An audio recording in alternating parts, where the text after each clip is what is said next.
He's the sheriff of Dodge County, Minnesota. He came from a radio background before starting his career in law enforcement. He's here to talk about stings to catch sex offenders and much more. Welcome to the Law Enforcement Talk Radio Show. In the Law Enforcement Talk Radio Show, we are joined by special guests talking about their experiences, the realities of investigating crimes, plus those who have experienced horrendous trauma. Police, first responders, military, and victims of crime share their stories. Hi, I'm John J. Wiley. In addition to being a broadcaster, I'm also a retired police sergeant. Be sure to check out our website, letradio.com, and also like us on Facebook. Search for the Law Enforcement Talk Radio Show.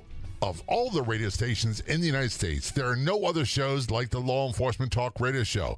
And on Facebook, there's only one official page. Do a search on Facebook for the Law Enforcement Talk Radio Show, and be sure to like the Law Enforcement Talk Radio Show Facebook page. Calling us from the great state of Minnesota, we have the Sheriff of Dodge County, Scott Rose, on the phone. Scott, thanks so much for being a guest on the Law Enforcement Show. Very much appreciated. Thanks, Jay. Thanks for having me. By the way, what a cool name, Sheriff of Dodge. You got to get out of Dodge. County Sheriff. Yeah, I'm the sheriff of this town, and this is Dodge, and you're getting out of here. Yep. Who hasn't wanted to say that at some point in their life? There's a new sheriff in town. You got to get out of Dodge. Right, exactly. We get to say it here all the time. That's awesome. Not new awesome. sheriff, but at least we're the Dodge County deputy sheriffs. Now, whereabouts is Dodge County in Minnesota? We're just west of Rochester, down in the southeast corner of Minnesota. Okay, so when you say southeast, that's the warmer part of the state, right? I guess we're in the southern part of the state. I don't know about warmer. Scott, I've known for a while. He's a colleague. Obviously, he works in law enforcement. I'm retired from the Baltimore Police Department. He started his career in radio and then went into law enforcement. My career in radio started after retiring from law enforcement. So we're in opposite ends of the spectrum, but a lot of similarities in our story. Yeah, absolutely. Just kind of did it the opposite, essentially. Before we get into that, because it's a great story, by the way, one of the things that happens in the news all the time, we see this, and I'll admit, I don't know much about the behind the scenes of it, is these things where lots of sex offenders are captured and caught. And quite often, they're caught trying to solicit children under the age of 18, oftentimes under the age of 16, for sex in hotels and things of that nature. Your county just did a couple of those, didn't they? You know, we've done 4 of them. It's been a few years. I was still back on the road when we were doing them. I'm the sheriff now, but we've done 4 of them. And unfortunately, it's a frightening prospect to be able to go online and so easily find people who are looking to groom young girls and boys. It was pretty eye-opening for us. When I was a kid, what we had to worry about was the guy trying to give you candy on your way to school when you're walking to school. And that's what we talked about. And it turns out later in life, I didn't realize at the time, there was an old guy who used to pay the kids, the girls that wore like the parochial school skirts, to do cartwheels. And I didn't put two and two together because I was young and stupid. I didn't think of things like that. But nowadays, we've got kids playing gaming systems on social media, whatever it might be, and there are sexual predators, and I know the term's used a lot, but I can't think of a better one, all over the place, and they're targeting our kids. Yeah, so they say today, at any given time, right now, there are more than likely somewhere around 500,000 online predators looking for victims. Which is a frightening number. Now, when we did the operation that we did a few years ago, there weren't certainly as many social media sites and the different sites, or if you will, that they have now. Now there are just so many different options, like you said, between gaming consoles and between Facebook and dozens and dozens of social media platforms where kids can go out and talk to folks. And one of the biggest challenges, or one of the biggest concerns that we have now with COVID, and we've had all these kids that have been stuck at home working online for months, many of them since last spring or summer. And these shutdowns have put these kids at risk. They lack that face-to-face contact. And because of that lack of face-to-face contact, it can lead to heightened risk-taking or sexualized messages. And it's more important now than ever for parents to really be aware of what their kids are doing online and on their phones. You've got to be like my mom was. Look, I'm from a different age and era, and I know you're a little bit younger than me, but there was no such thing as privacy in your bedroom. Nope. They came in, did what they, and if you had something out of line, you heard about it. And what seemed like it was overly strict at the time, I really now understand as a parent why they did the things they did. And we didn't have all the threats that we have today. No, not at all. And online, you have to always assume online nothing is private there. They say 22% of teen girls today, 22% of teen girls say they've posted nude or semi-nude photos, which to me is a frightening number. And then if you look at FBI statistics, they say over 50% of online sexual exploitation victims are 12 to 15 years old. And most of the predators that are out there looking for these victims are adults. They're not kids. And they don't pretend to be. They admit they're adults, and they tell these kids they're adults because they're looking for kids that are vulnerable and looking for adult attention. That really, really is horrifying. And I'm a parent. I have 2 adult daughters, and both of them, look, if someone tried that today with them, they'd be the first one. These are the type of ladies that would knock people out. I'm telling you. And they don't need to be drunk to do it. They would swing on you in a heartbeat. So I can't see someone trying that now. But, man, when they were 12 and 13 or 11, I don't know. And as a parent, that scares me.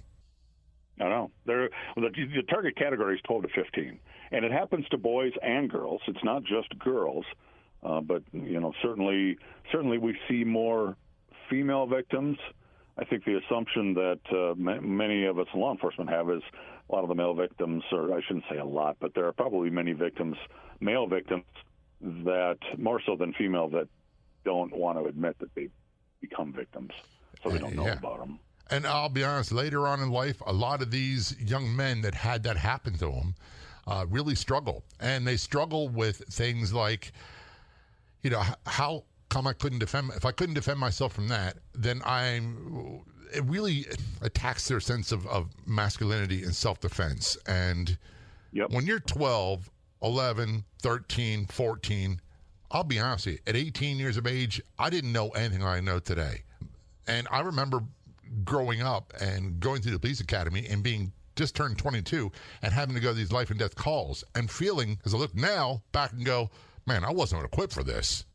Right. And when you talk about numbers, they say 5% or less of these predators are kids or are pretending to be kids. So they're grooming. They're adults that are grooming, trying to build trust with kids on the other end who they believe are loners, kids that maybe have parental problems at home, kids that have self-esteem problems.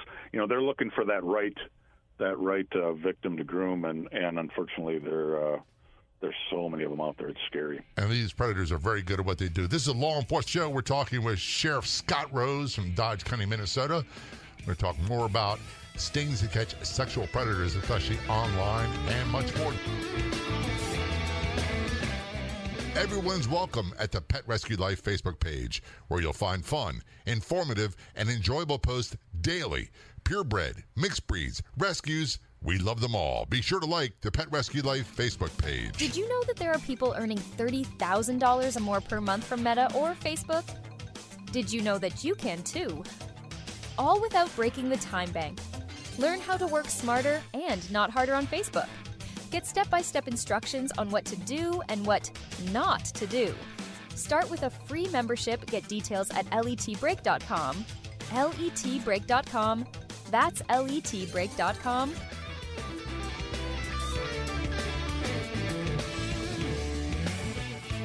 Return to conversation with Scott Rose, Sheriff of Dodge County, Minnesota, on the Law Enforcement Show. Before we break, Scott, we're talking about stings that your agency has done, and a lot of them do this to catch sexual predators online. These are people, they're adults that are grooming specific children for sexual encounters or for sex assaults. At that age, I'll be honest with you, I know there's legalities in terms with crimes in different states, but it's all sex assault and rape, if you ask me. I am particularly disturbed by their behavior because it challenges the paternal side of me, where I want to protect kids. And most cops I know are that way. They want to protect the kids and the elderly and the defenseless. Well, and one of the big challenges for parents, too, is my age group, your age group, even some younger than ours, but parents struggle with technology. A lot of parents our age struggle with technology, whether it's on the phone, whether it's on the computer, whether it's certain social media sites. If you look at the number of phone apps that are out there for chatting or for meeting people or for dating or for, whatever term you want to use for it, hooking up or whatever. I mean, there's so many things out there that parents need to be aware of, and you just can't be aware of anything. So you got to really establish the baseline for rules at home. You got to know your kids' passwords. You got to know what they're doing on their computer. It's a frightening time to be a parent, frankly. It certainly is, and I had an interesting story. One of my daughters was, let's just say she was 15, and she came down to visit me, spending time with my wife and I, and got a phone call late at night, and it was a man calling from Miami, and he's asking for my daughter. And I answered the phone, and I said to him, and I'm going to be very nice because this is radio, and so you have FCC regulations, things I can say. I said, do you understand this girl is 15 years of age, and how old are you? And he told me he was like 28, and I was like, don't ever call here again. And if you show up here, you will be going out in a body bag. That was basically the story. Now, I know that violates certain rules and laws that people have, but as a parent, my job, especially at that time, was to protect them, make sure they're okay. Yep, that's your first and foremost job, as it should be, and it's a tough one. It's a tough one with all the technology that we deal with today. And when you talk about kids that are being contacted like that, when we talk about kids that are being groomed online, the one thing people have this misconception that it just happens in the big cities. It's only going to happen in Minneapolis or Baltimore or Chicago or Detroit or whatever. It doesn't. We're a county of 21,000 people in southeast Minnesota. We had multiple arrests with this conviction, or with this operation, and even in our county, we had one case where a 14 or 15-year-old, I believe she was able to actually get on an airplane and fly overseas to meet this person that she had met online, and the logistics of trying to get that person prosecuted and getting her back to the States is incredibly difficult. And so to think that it doesn't happen in small communities, it does. It can happen anywhere. That's the big misconception a lot of people have, Scott, is that, well, I live in a nice neighborhood, so therefore I don't have to worry. And we used to always say, thieves, criminals, they steal cars and they drive around and they go to neighborhoods like yours to find prey. Right, absolutely. And and one of the reasons for us doing an operation like this in our county, because we took some flack for it. People are wondering, well, why are you doing this? Why are you going to do a sting like this in our county? You're bringing these people to our county. And our point was, one, just that statement alone means you don't understand the risk that you take with your kids being online or on their phone. And two, it just shows that they're here. They're anywhere where the internet is, and they're going to travel. And I can give you some examples with this case of some that traveled quite a ways to get here. I just read a news article about a sex offender who he drove from Miami all the way up to almost Jacksonville to meet with a 14-year-old girl, and he took her and he sexually assaulted her, and he bought first. And I'll quote what he said: "It was worth the trip." That right there should horrify people. And this young girl and her family lived in a nice neighborhood in a rural area of Florida that you would not think these things would happen. And what probably the most frightening thing for us here in putting this sting together. So we did 4 different stings. We did 2 or 3 smaller ones and then a large scale operation. And the frightening thing for us with the large scale operation, and probably one of the most frustrating things for us, is we had so many people online talking to us, and we were limited to one week's worth of work.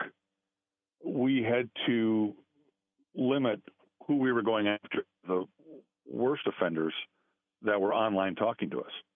We could have kept going, but we picked the ones that we knew that were the predators, that were trying to do the serious grooming with the officers that were in this program, and we prioritized the cases that we felt were the best cases, and there were others that we just let go, which is, to me, is frightening. That is even more frightening. And that's the reality.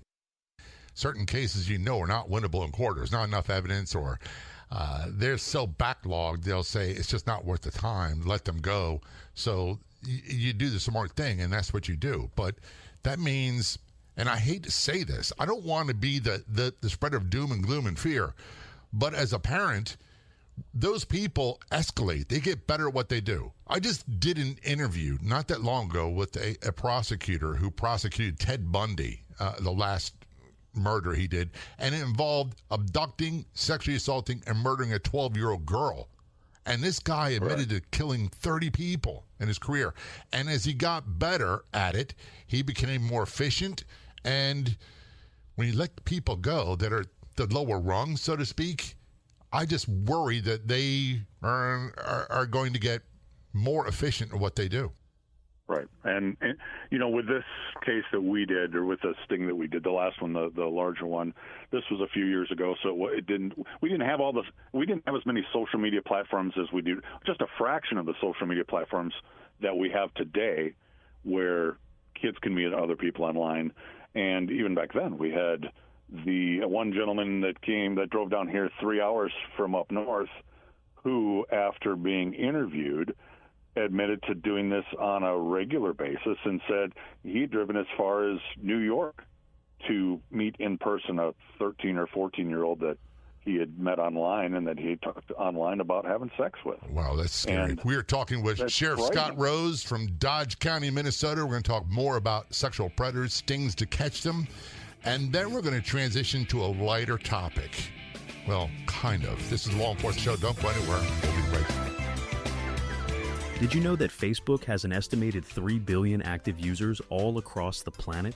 Want to increase your presence and profit using Facebook?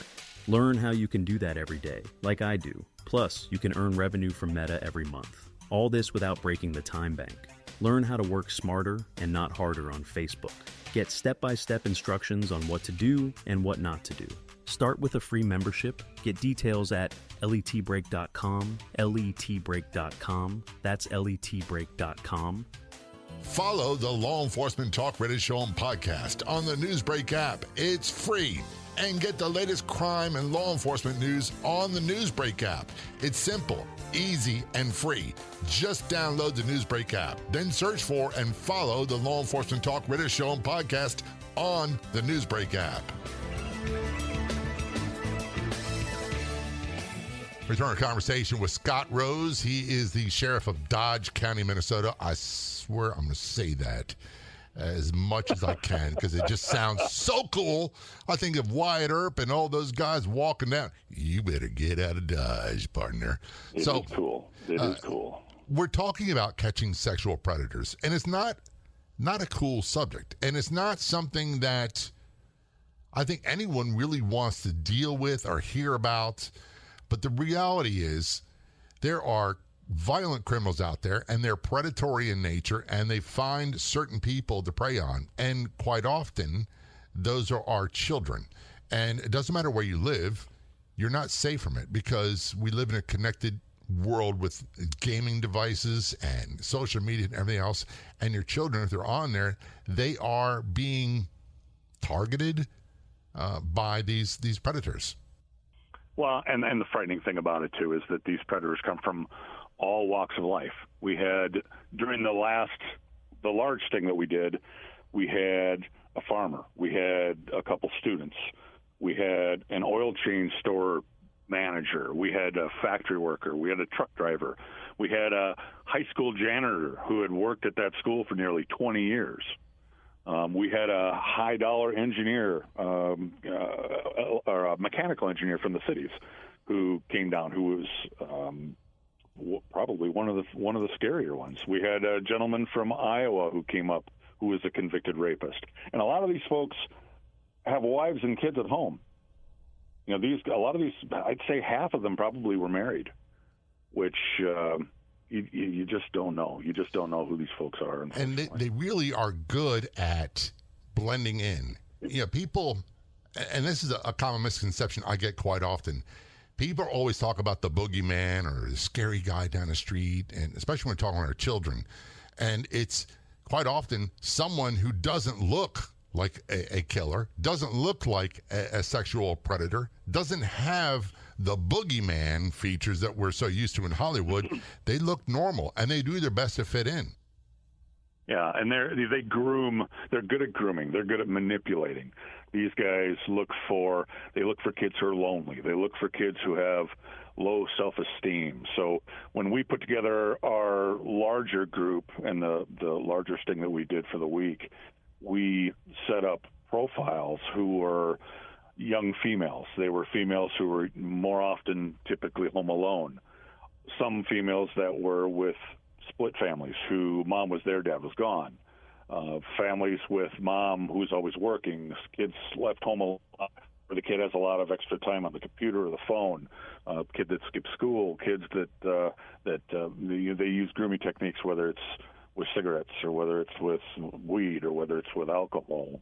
These guys are really good at grooming these kids, and they're going to, especially now with all these social media profiles that where our kids are giving out all this information on their Facebook pages and on all their other social media platforms, where it doesn't take long for somebody who's good at grooming to look at your social media platform and figure out your name, your family dynamic, figure out what school you go to. If you're in sports, figure out what sports you're into or what you enjoy going to as far as the school. They can figure out if they look over several days with some of these kids that post all the time. They can get an idea of what your schedule is, your kid's schedule as far as school, or what time they're usually at home, or they're really good at picking up on that stuff, and they just feed on that, and they look for the kids that are vulnerable. So this takes a lot of effort. This takes a lot of planning. This isn't something like, hey, get a call for service and it winds up being a murder in progress. This is something that you actually have to plan out and map out everything you're going to do ahead of time. Yeah, so for us, obviously there was a manpower cost. We had between 5 and 6 officers who were on this every day for a week. And we had our IT department come in. We set up a conference room with 6 different computers.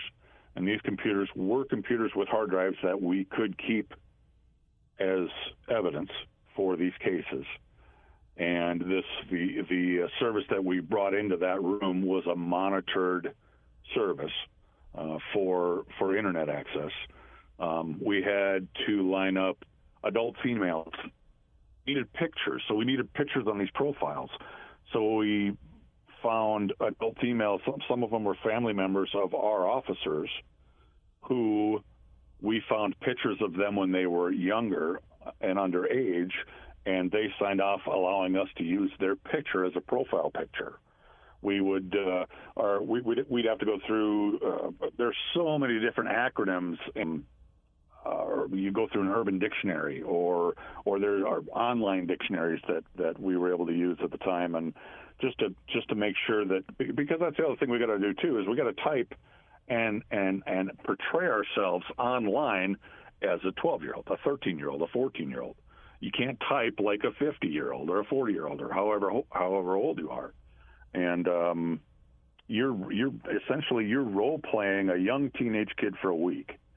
And we did it for a week and a week only, just because you're emotionally and mentally so spent at the end of that investigation that we were just, after a week, we were just done. That's what I was going to ask. How do you do that? There's so many bad things that you see in our law enforcement career. You deal with people at their worst possible cases or moments of their life. And then just the violence, the trauma, accidents, house fires, crime, all that takes a toll on those officers. But to deal with people, and this is a point where I get quite often, I think, a bone of contention with Hollywood, where cops realize they have to be able to have a civil conversation with someone they know is the absolute predator to make a case. Right. And it kind of defies every instinct of human nature. You want to strangle that person, but you can't. Well, and people, especially when you get in like as a cop, and it could be a case, it's any kind of an assault case or an abuse case with kids, but certainly on one like this, you can't help but think about your kids all day long, every day you're doing this. The cumulative stress that cops go through just on a regular daily basis is huge. Then you get, then you go into investigations or into cases like this where you compound that by 10 or by 100, depending on what the case or depending on who the predator is and how they're grooming you, and you're role playing with them, and at the end of the day, it's just like I said, you're spent. So we just knew that from a mental health standpoint, after a week, we had to be done. I'm glad you did that. And by the way, please tell them from me, on behalf of me, that I said thank you for what they did, because to do that and then say, okay, my tour of duty is over, now I'm going to go home and be a husband or a wife, a father, a mother, or whatever it might be. And it's awful tough to flip that switch.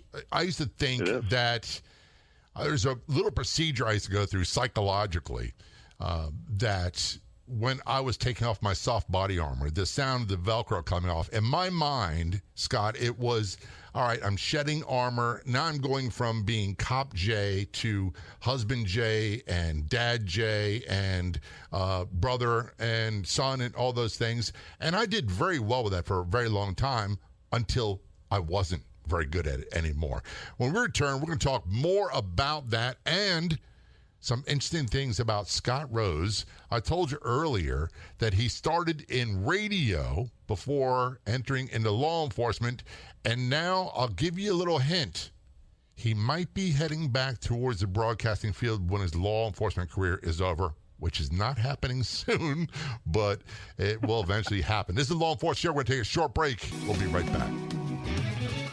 One of the questions I get all the time is, how can I show my support for law enforcement? We're all busy. We've got busy lives, but there's something oh so simple you can do with our Facebook page. Search for Law Enforcement Talk Radio Show Facebook page. And when you see a post you agree with that resonates with you, share it, especially episodes of the podcast. To do all that, just search for us on Facebook, look for Law Enforcement Talk Radio Show, and be sure to click like. Think of Facebook as the world's largest marketing platform, and most of their features are free. Facebook has more than 3 billion users worldwide, and more than 68% of them use the platform every day. Learn how to work smarter and get maximum engagement. Plus, many people can earn a monthly income from Meta. Get step-by-step instructions on what to do and what not to do. Start with a free membership. Get details at letbreak.com. letbreak.com. That's letbreak.com.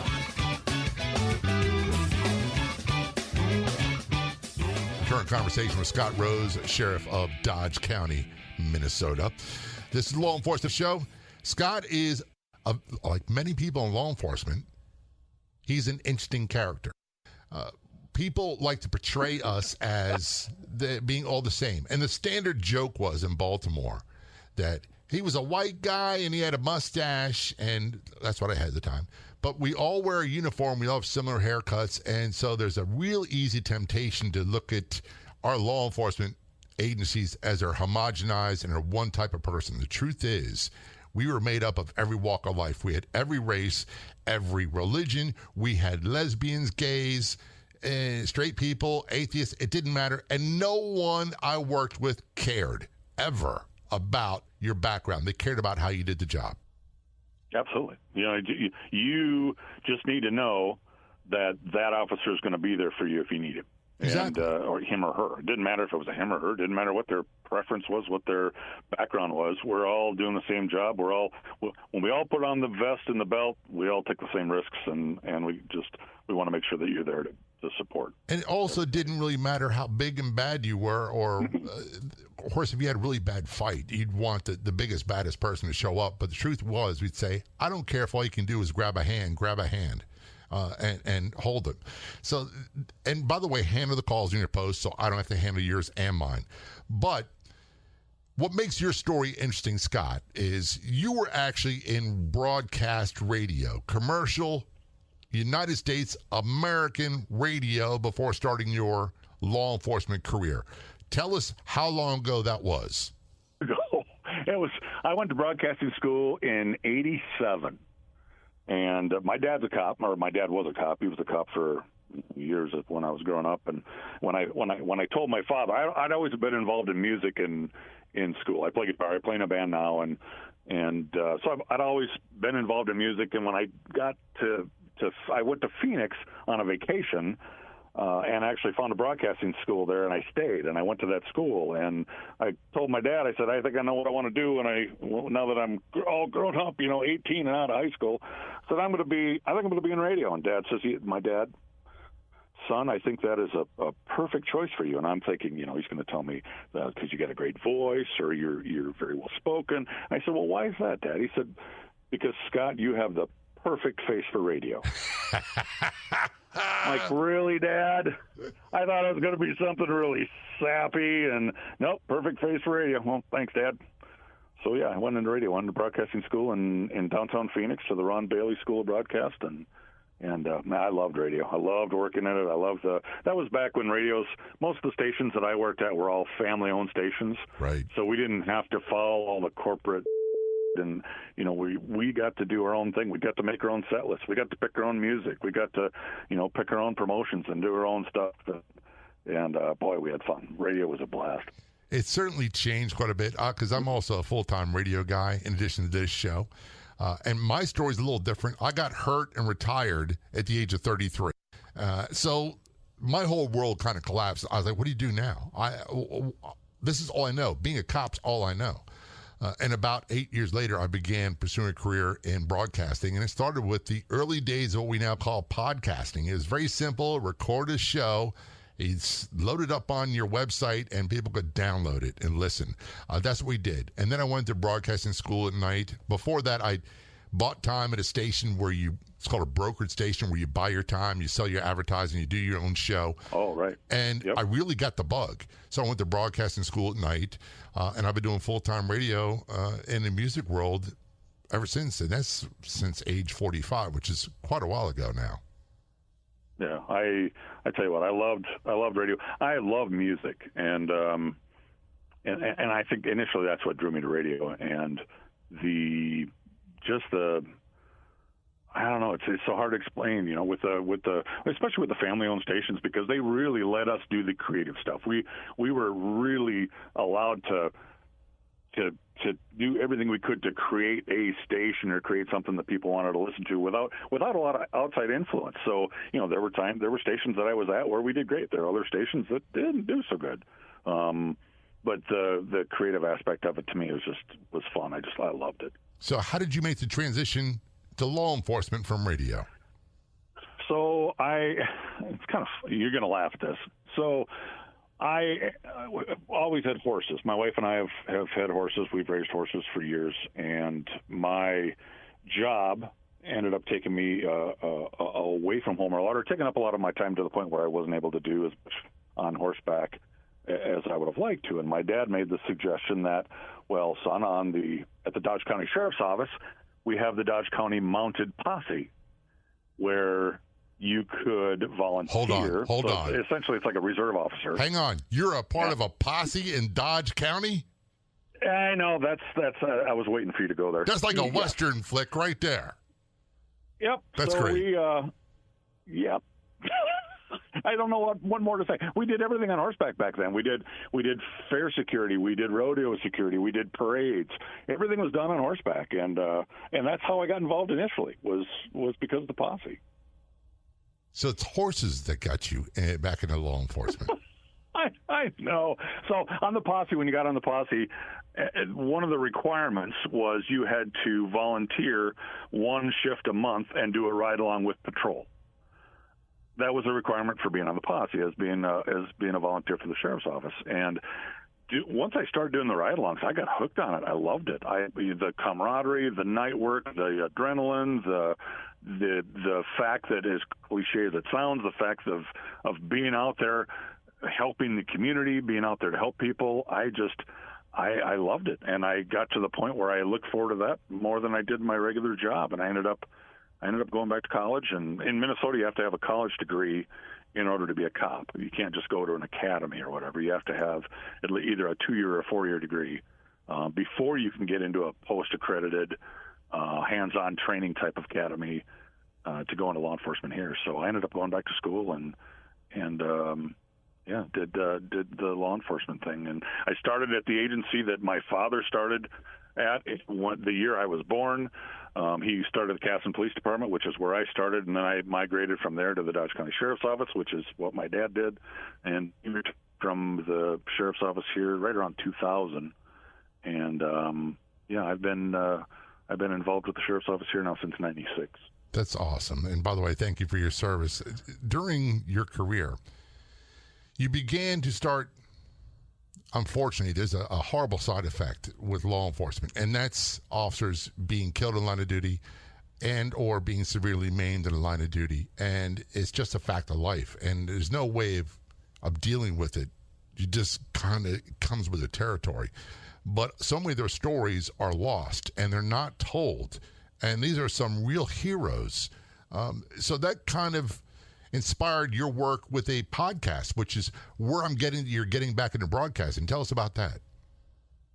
So with the podcast, so I've been involved with, let me back up. So in 2013, one of my best friends here with Dodge County died of a heart attack.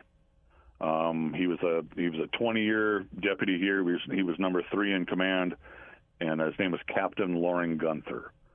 And Loring was 3rd in command in an administration that was a disciplinary-based, very micromanaging, very difficult administration to work for. And he always put himself in a position where he felt he was in between administration and patrol, or in between administration and dispatch or records, where he felt like he had to protect everybody from this administration, albeit he was number 3 in command. So he actually was administration, but he wasn't calling the shots. And the stress of just the everyday work that we do here, combined with his supervisory position, combined with his feeling like he always had to protect us, that cumulative stress killed him. He ended up having a heart attack, and the investigator on that case, and according to the coroner's report, and according to the coroner talking to him, said that that Loring had an acutely enlarged heart due to acute daily stress. And hence, that was the motivation, or part of the motivation for your podcast. Tell us the name of the podcast and where people can get it. Officer Down Memorial Podcast. So if you go to officerdownmemorialpodcast.com, or you can find it anywhere that you listen to podcasts. And we share stories of officers we've lost in the line of duty. Scott, thanks so very much for all you do, and thanks so much for being a guest on the show. All very much appreciated. Thank you for having me, Jay. I appreciate it. There's a couple ways you can stay in touch and keep informed of what's going on with the Law Enforcement Talk radio show. Number 1, go to our website, letradio.com. Sign up for our email newsletter. It's real easy to find. I promise we don't spam you. I send out about 1 email every 2 weeks or so. And there's also a feature called Broadcast Channels on our Facebook page, where we send messages directly to your inbox, directly to your messenger. Real easy to sign up for. Make sure you like or follow the Law Enforcement Talk Radio Show Facebook page. And up top, you'll see broadcast channels, one for free podcast versions of the radio show, another one top post of the day. So you too can stay informed quickly, easily, and best of all, like always, free. This was the podcast version of the nationally syndicated Law Enforcement Talk radio show, and we are so glad that you decided to join us. Big thanks to our guests for telling their story on the show. 2 simple things you can do. Be sure to check out our website, letradio.com. That's letradio.com. And be sure to follow us or like us on Facebook. Do a search on Facebook for Law Enforcement Talk radio show. And be sure when you see a post that we put up that you like, that you resonate with, that gets your attention, be sure to share it with your friends. Back in just a few days, another episode of the Law Enforcement Talk radio show and podcast. Until then, this is John J. Wiley. See ya.